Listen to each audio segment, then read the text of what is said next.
mais de 27 mil pessoas deram um jeito de estar nesse Grenal histórico em Curitiba. O primeiro em outro estado brasileiro, e da arquibancada se contorciam, vibravam, cantavam e viram que tem jogadores que parecem pertencer a esse tipo de jogo. De novo o Inter, Alan Patrick, passou pela marcação. O Brasil sabe o quanto é diferente o Grenal. Ou mesmo longe de casa, um clássico, a tentativa de arrumar ela, mas ver essa chance escapar em segundos. Daqui a pouco a sorte também volta.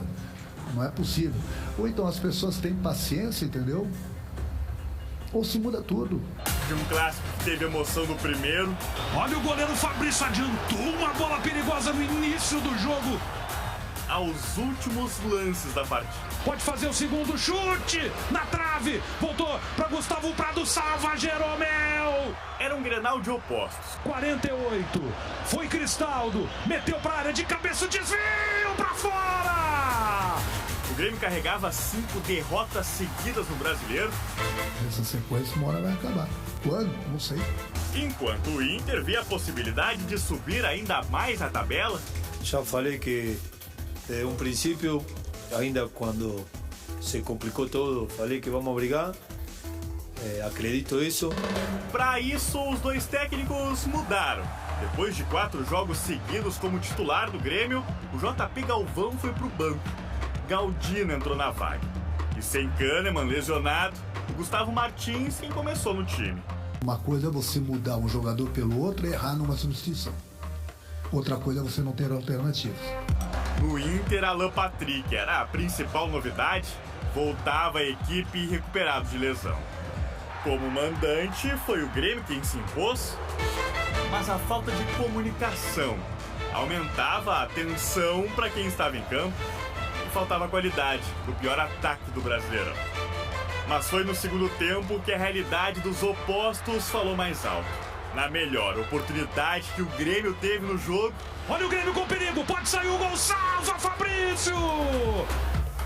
Na melhor oportunidade que o Inter teve no jogo. Passou pela marcação, chega o Inter com o perigo, cruzamento, Marquezinho, a bola tá viva dentro da área, vai sair o gol! Gol! Na jogada do Alan Patrick, que passou pelo Carbacho, na confusão dentro da área, gol do... Foi meu? Então tem que ser teu, né?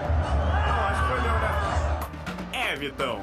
Na súmula, o árbitro deu gol contra, do zagueiro Gustavo Martins. E logo depois do gol, o jogo foi paralisado por quase 2 minutos, por conta de sinalizadores que foram arremessados no entorno do campo.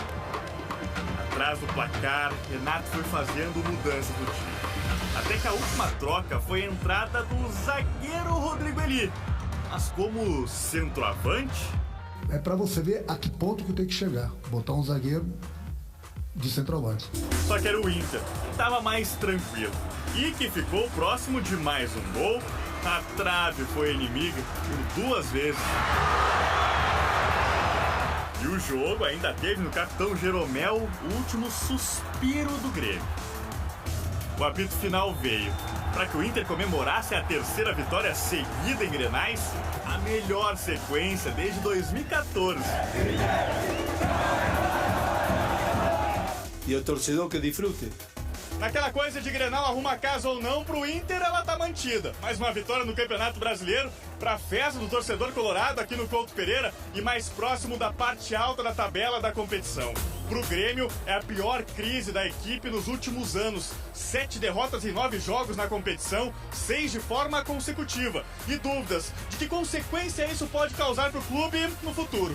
Se alguém achar que o trabalho tá ruim, é simples, eu saio. Quer que eu fale o que para vocês? A realidade é essa. Ou se tem paciência, entendeu? Ou se muda tudo. Não tem nenhuma demissão, vai continuar tudo como está. Com os resultados de domingo, o Grêmio segue na zona de rebaixamento, na penúltima posição. Já o Inter está a uma colocação do G6 do Brasileirão. É um mérito total de los jogadores, estou orgulloso de lo que vêm fazendo, são grandes profissionais, grandes pessoas e deixam tudo para tratar de dar alegria ao torcedor do Inter. Não foi um Grenal qualquer. O Grenal 4-4-2, que começou em uma tarde, nas cores branco, preto e azul, terminou em uma noite de festa, nas cores vermelho e branco. Muito boa tarde, gente. Vermelha e branca, com esse rosto de comemoração de Vitão e dos Colorados. É assim que começa a semana depois do Grenal 4-4-2, mas ele não terminou aqui no Globo Esporte. A câmera vai abrindo e vocês vão ver que a casa tá cheia. Que delícia, vamos repercutir mais desse clássico Grenal com o Vaguinha sorridente, abanando, com a Keck não tão animada, né? Keck faz parte. E com o seu Maurício, como, seu Maurício? O Vaguinha tá rindo pra boleto. E tu, como é que tu tá te sentindo? Eu tô numa segunda-feira de chuva. Tranquilo, vamos embora, vamos embora. Bom, vamos começar com a primeira pergunta, que é a seguinte. O resultado, esse 1-0 Inter, foi justo? Vaguinha, tu que ganhou o clássico. Tu quer com clubismo ou sem clubismo? Como tu quiser, fica à vontade. Com clubismo, foi muito injusto. Por quê? Era pra ter sido 3-0. Agora, sem clubismo, foi justo. O Inter foi mais competente e a estratégia do Inter pra vencer foi a que deu certo. Keck, justo ou injusto? Alice, eu acho que o resultado foi justo porque o Inter foi mais competente, mas foi um Grenal equilibrado. Eu diria que o empate não seria nada mal. É isso aí, justo ou injusto, Maurício? Todo jogo que não tem interferência de arbitragem, o resultado é justo. Mas tirando essa premissa, o Inter tem melhores jogadores e fez valer a individualidade desse cara aí, ó, que tá fazendo a jogada individual, o Alan Patrick, e depois o gol saiu, praticamente não teve mais jogo. Vaguinha, a minha pergunta pra ti tem a ver com isso que a gente tá mostrando agora, que é o lance do gol. Onde foi que o Inter ganhou o jogo? Porque, como a Keck disse, é equilibrado. Não tem um futebol maravilhoso de parte a parte. Onde é que o Inter ganha? Eu acho que o fato de o Internacional ter hoje a melhor defesa da competição, ele é um retrato do trabalho do Cudê nos últimos meses no Inter, de organizar de trás para frente o time, especialmente olhando que ele não teria os principais atacantes do time, perdendo esses dois jogadores, o Borré e o Valência, para a Copa América. Então acho que passa por isso. Agora, é inegável, e aí eu fecho com o Maurício, Alan Patrick. E Eduardo Cudê insistiu com Alan Patrick, que não estava bem no primeiro tempo, por conta da lesão, da recuperação dele, e ele jogou descontado. Mas a insistência no Alan Patrick, no jogador que decide, fez a diferença. É isso, Maurício. O Alan Patrick é o que pesa mais para essa vitória? O Alan Patrick pela individualidade que é, mas se você quiser fazer uma outra legenda, no decorrer do segundo tempo, quando o Inter tem que mexer, entra o Arangues. O Grêmio, quando tem que mexer para atacar melhor, entra o Rodrigo Eli, zagueiro de centroavante. Aqui tá a legenda, eu preciso demais do Renato. E será que foi justamente nessa não possibilidade de mexer, é por isso que passa a derrota do Grêmio no Grenal, que também, ou principalmente? Eu acredito que sim. Eu acho que expôs muito o grupo, né, do Grêmio, a qualidade, ou melhor, a falta de qualidade do grupo do Grêmio, quando o Renato escala o Rodrigo Eli como uma alternativa para tentar empatar o jogo. Rodrigo Eli como centroavante, né? E isso ficou bem escancarado. O Renato falou sobre isso na coletiva também. E isso foi o que mais me pegou. Eu criticava o Renato por não escalar, quer dizer, por escalar o JP Galvão. Ele mudou, né? Escalou o Galdino, não teve resultado. E aí ele viu o Rodrigo Eli como o melhor cabeceador do elenco para tentar mudar um Grenal. E aí quando tu tem o Rodrigo Eli como o melhor cabeceador do elenco, é porque o negócio tá complicado mesmo. E a declaração do Renato, dizendo ali que se é ele que tá atrapalhando, ele sai. Eu acho que deixa o torcedor preocupado. Né? Eu sei que a Keck tem a visão do torcedor e da torcedora sobre isso, mas para mim é preocupante, fosse eu gremista, pelo seguinte: nunca antes, em qualquer das passagens do Renato, a porta ficou tão aberta para sua saída por parte do próprio Renato. Se eu não for abraçado, eu saio. Isso não é só uma ameaça. Isso é uma real situação que pode piorar quarta-feira contra o Atlético. Como é que bateu no teu coração, Keck? Complicado, Alice, porque se tá complicado com o Renato, acho que ficaria pior sem ele. A gente viu isso em 2021. Renato tem culpa no cartório quando insiste em algumas peças, mas ele tem esse grupo à disposição, que ele ajudou a montar também. Tem que ser cobrado, mas eu acho que a maior culpa nesse momento é quem montou esse elenco do Grêmio, que falta muita qualidade. Muito bem, daqui a pouco a gente vai falar mais de Grenal. Agora, minha gente, vamos dar um tempinho para mostrar os gols do jogo do Juventude contra o Palmeiras. O time paulista saiu na frente, na cabeçada do Flaco Lopes, e aí o Juventude apareceu, meu povo, buscou o empate, cobrança de lateral, e o Eric Farias, sempre ele, né, foi lá e fez 1-1. Chegou a gerar uma esperança, mas é o Palmeiras, na casa deles, minha gente. E aí, Estevão, 17 aninhos, marcou 2-1, e o terceiro gol começou com uma roubada de bola dentro da área do Juventude. Mike recebeu e empurrou para a rede 3-1. Um detalhe é que o técnico do Ju, Roger Machado, reclamou bastante da arbitragem neste lance. Ele entendeu que o jogador do Palmeiras cometeu falta ali no Jadson. O Palmeiras é só o vice-líder, né, atrás do Flamengo, que venceu o Fluminense no Clássico. O único gol do jogo, do Fla-Flu, saiu no finzinho. Calegari e Bruno Henrique se enroscaram na área e o juiz marcou pênalti para o Flamengo. Pedro foi quem bateu para fazer o gol da vitória. Flamengo 1-0 e o Fluminense é o lanterna. O Atlético Paranaense saiu na frente do Corinthians com essa baita cabeçada aí do Christian. O Corinthians empatou no último minuto. Bola na trave e no rebote, gol do Kaká. 1-1 placar final. Hoje de manhã, o técnico Cuca deixou o comando do Atlético. Bom, vamos fazer um intervalo, mas bem rapidinho, e a conversa aqui tá boa. E o Grenal que foi lá no sábado vai seguir sendo assunto a semana toda, então não sai daí que a gente já volta. Vou continuar nessa segunda-feira tão especial aqui no Globo Esporte a debater o Grenal Clássico 4-4-2. E para debater o Grenal, a gente precisa olhar para essa tabela. É verdade. E para o que esse resultado de vitória do Inter representa na sequência dos dois. Vamos começar pelo Inter. O Inter está em sétimo, tem 17 pontos, 2 jogos a menos. E pós-Grenal, talvez também empolgados pelo Clássico, os colorados começam a pensar, dá para ser campeão. Faz a soma aqui, né? Não é impossível pensar em título. Eu falei ontem no bate-bola que estreou, né, com a nossa presença ontem à noite no YouTube de GZH, que se a gente pegar os 2 jogos que o Inter tem atrasados, que são contra Cruzeiro e Juventude e Porto Alegre, Cruzeiro fora, num campeonato que é muito equilibrado, Maurício, a gente não pode dizer que o Inter vai ganhar os 2 jogos, mas a gente tem chance de ganhar esses 2 jogos. 17 mais 3, 20, mais 3, 23. Se eu sou bom de matemática, é isso. O Inter vai estar lá em cima, brigando sim pelo título do Campeonato Brasileiro. Acho que soma o Grenal, a vitória no Grenal, a vitória contra o Corinthians, os nossos 2 principais rivais. E aí, não tem. Depois que voltar para casa no estádio Beira-Rio, aí a gente vai estar brigando sim pelo título. Aqui é hora de ser amado e odiado pelos colorados ao mesmo tempo. Que delícia. O Internacional com 2 jogos a menos e com essa pontuação, ele é de fato, no momento, candidato a título.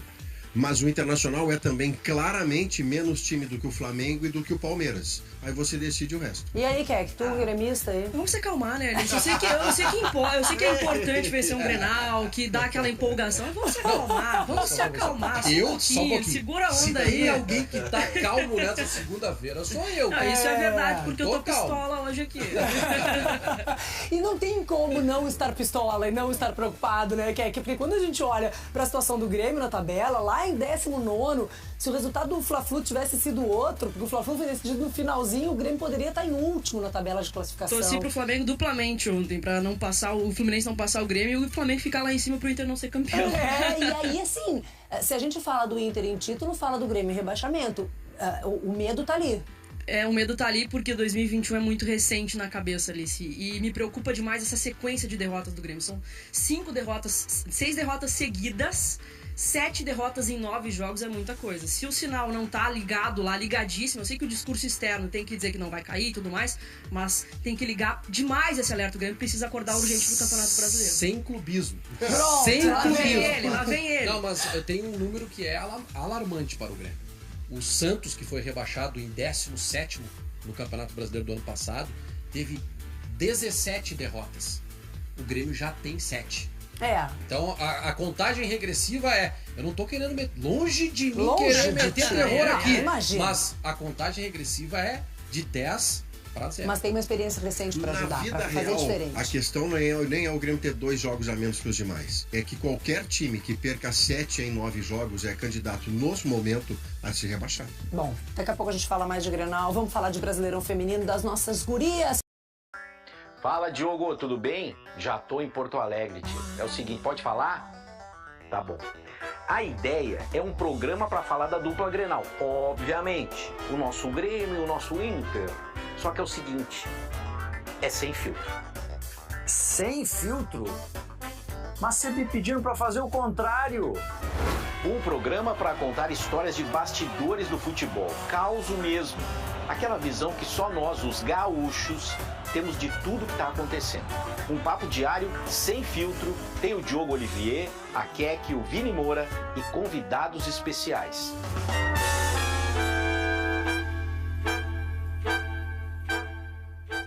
Sem filtro, estreia hoje em GZH. Keke tá aqui, vai estar lá, né, Keke? Coisa boa, show de bola. Bom, o Grenal vai ser assunto, então, hoje no Sem Filtro, mas antes ele continua aqui no GE, porque hoje, né, depois de Grenal, a semana sempre começa sendo o Dia Mundial da Corneta. Segunda-feira, pós-Grenal no Rio Grande do Sul, é diferente, tá? Corneta liberada, Dia Mundial da Corneta Galdéria, eu diria pra vocês. Vamos ouvir o que os colorados têm pra dizer pros gremistas e os gremistas esperançosos pro restante do campeonato? Vamos ouvir porque, ó, corneta tá solta por aqui, hein? Vira de baixo pra cima, o Grêmio tá em segundo lugar. Esse ano tem eleição, os colorados não votam. Não tem título. Não ganharam nada. Colorado tem desconto.